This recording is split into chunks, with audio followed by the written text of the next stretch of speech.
Houthi air defence के आगे America और इजरायल झुक गए हैं। क्या अब नेतन्याहू हार मान लेंगे? हूती ने पूरी दुनिया के सिस्टम को हिलाकर रख दिया। आखिर उसके पास कैसा एयर डिफेंस है? इजरायल और अमेरिका के लिए यमन के हूती लड़ाके भारी सिरदर्द बन चुके हैं। इन दोनों देशों के हमले के बावजूद हूती डट कर खड़े हुए हैं। सवाल यह है कि हूती विद्रोहियों की ताकत इतनी खतरनाक कैसे हो गई? आखिर हूती के पास ऐसा कौन सा एयर डिफेंस है जिससे दुनिया की सबसे ताकतवर सेनाएं भी बेबस दिखाई दे रही हैं? अमेरिका और इजरायल जैसी ताकतें जब किसी पर हमला करती है तो आमतौर पर दुश्मन की कमर टूट जाती है, लेकिन यमन के हूती लड़ाके इससे बेअसर हैं।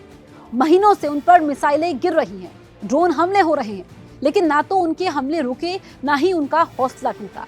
हूती अब सिर्फ बाईपास की लड़ाकू ताकत नहीं रहे, उन्होंने पावरफुल ड्रोन, क्रूज मिसाइल और एयर डिफेंस सिस्टम तैयार किए हैं।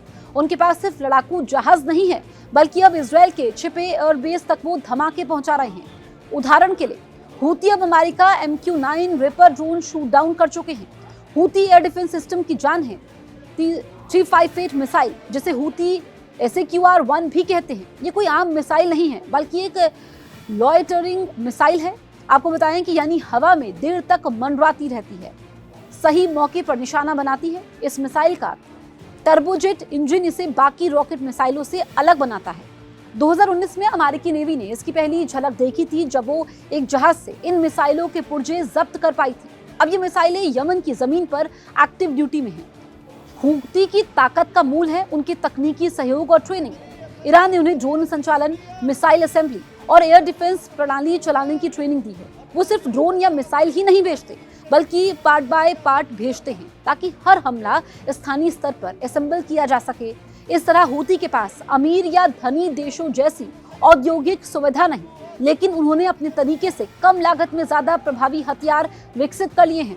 हूती जानते हैं कि इजरायल और अमेरिका के पास रक्षा व्यवस्था करोड़ों डॉलर की है, लेकिन एक सस्ता ड्रोन या लूटरिंग म्यूनिशन या मिसाइल उन्हें भारी लागत पर नुकसान पहुंचा देता है। इसलिए उन्होंने जानबूझकर एसिमेट्रिक वॉरफेयर अपनाई है, कम खर्च में ज्यादा दर्द देना।